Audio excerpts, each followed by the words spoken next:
हे anime के दीवानों, आप सभी का इस चैनल में फिर से स्वागत है।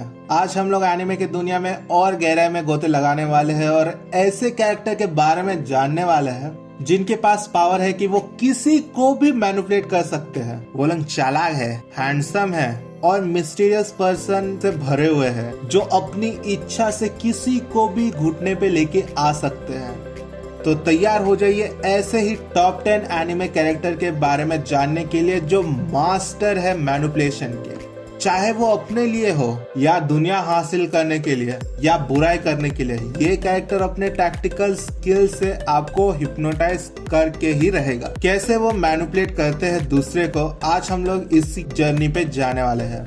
लेकिन रुको, इससे पहले हम इस लिस्ट में डूबे, आप सभी ने देख तो लिया है ना कि आपने इस चैनल को सब्सक्राइब किया है और साथ ही नोटिफिकेशन बेल भी दबा दिया है ताकि आप कभी भी ऐसे एक्साइटिंग एनिमे कंटेंट ना भूले। और लाइक बटन को स्मैश करना ना भूले अगर आप रेडी हो टॉप 10 एनिमे मैनिपुलेटिंग कैरेक्टर से मिलने के लिए।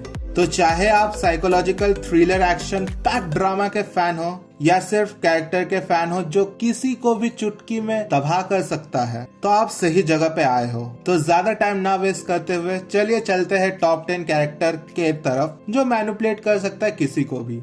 ठीक है दोस्तों, तो चलिए शुरू करते हैं। तो टॉप 10 कैरेक्टर है Malty S Melromarc, the rising of shield hero anime series से। ये सीजन 1 की एंटागोनिस्ट थी जिसने नाओफुमी को धोखा दिया और उस पे रेप का आरोप भी लगाया। उसका मैनिपुलेशन स्किल बहुत ही अच्छा था, मतलब कि वो पूरे किंगडम पे राज कर सकती थी, अपनी बहन को भी मार सकती थी। लेकिन एक कहानी में ट्विस्ट आता है, उसके बाद उस कैरेक्टर को पूरा दबा देता है। टॉप 9 एनिमे मैनिपुलेटर कैरेक्टर है Tetsuya Tosu, my home hero anime series से। ये 47 ईयर का सेल्समैन है जो टॉय मैन्युफैक्चर में काम करता है। वो एक हस्बैंड और एक फादर है डॉटर रेका का। जब उसकी बेटी पे मुसीबत आती है तो वो कैसे सबसे बड़े गैंग ऑर्गेनाइजेशन को बेवकूफ बनाता है, दाद देना पड़ेगा उसका।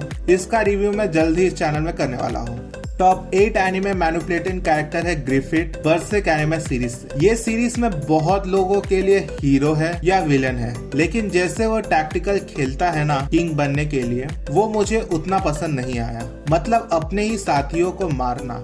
टॉप 7 एनिमे मैनिपुलेटर कैरेक्टर है Eren Yeager, attack on Titan anime series से। हाँ पता है सब मुझे गाली देंगे कि एरन ने तो पूरी दुनिया को तबाह करने का फैसला लिया है, वो अपनी उंगली पे सबको नचा रहा है। उसने जब पूरा टाइमलाइन चेंज किया पास में जाकर, तब वो हुआ। जैसे कि जब वो ग्रीशा मतलब उसके पापा को मारने के लिए भड़काया, वही सीन मैनिपुलेशन के सीन में आता है। बाकी तो वो इमोशनली पर्सन है तो वो करेगा ही। टॉप 6 मैनिपुलेटर कैरेक्टर है डियो ब्रांडो, जोजो एनिमे सीरीज से। ये कैरेक्टर पावर का भूखा है, अपने पापा से मार खा खा के इतनी बुरी हालत हो जाती है उसकी कि वो डिसाइड करता है कि वो सबसे अमीर आदमी बन के रहेगा। उसके लिए वो लोगों के दिमाग में एक पैरासाइट छोड़ता है जो लोग उसकी गुलामी कर सके। बहुत ही डेंजरस कैरेक्टर है ये। टॉप 5 मैनिपुलेटर कैरेक्टर है Kiyotaka Ayanokoji, classroom of elite series से। ये कैरेक्टर रियल लाइफ से थोड़ा मेल खाता है। वो लोगों को ऑब्जर्व करता है, एनालाइज करता है। वो रिएक्ट नहीं करता तभी, लेकिन जब वो रिएक्ट करता है ना, सामने वाले का बैंड बज जाता है। सही कह रहा हूँ, आपको लगेगा ये हार गया, लेकिन जब हारने का जैसे ही चांस आता है वो ऊनो रिवर्स खेल के पूरा का पूरा गेम चेंज कर देता है। लोग समझ नहीं पाते कि चल क्या रहा है इधर, मैं भी समझ नहीं पाया देखते। टॉप 4 मैनिपुलेटर कैरेक्टर है सोसुके आइजेन, ब्लीच एनिमे सीरीज से। ये बंदा बहुत ही चालाक है, मतलब इस बंदे ने 110 साल तक सोल सोसाइटी में इलीगल हॉलोफिकेशन एक्टिविटी किया, लेकिन किसी को भी पता नहीं चला। मतलब एक चींटी को भी पता नहीं चला कि उधर चल क्या रहा है। और साथ ही इचिगो को वो जानबूझ के शिनिगामी का पावर दिलाया, लेकिन किसी को भी शक नहीं हुआ कि उसको पावर आया था। भाई साहब, ये तो अलग ही लेवल का मैनिपुलेटर है। टॉप 3 एनिमे मैनिपुलेटर कैरेक्टर है light Yagami, death note anime series से। मतलब ये एक जीनियस लड़का है जिसको देश में से सारे क्राइम करने वाले क्रिमिनल को खत्म करना है, लेकिन क्रिमिनल को खत्म करते करते वो इतना पावर का भूखा हो गया कि जो भी उसके रास्ते के सामने आएगा वो उसे एकदम कुचल के आगे बढ़ रहा था, जो देखने में अच्छा लग रहा था थोड़ा बहुत। नेक्स्ट जो टॉप 2 एनिमे मैनिपुलेटर है वो है लिलोस लैम्परो, थोड़ा प्रोनाउंसिएशन गलत होगा, बहुत लंबा नाम है, कोड गियास एनिमे सीरीज से।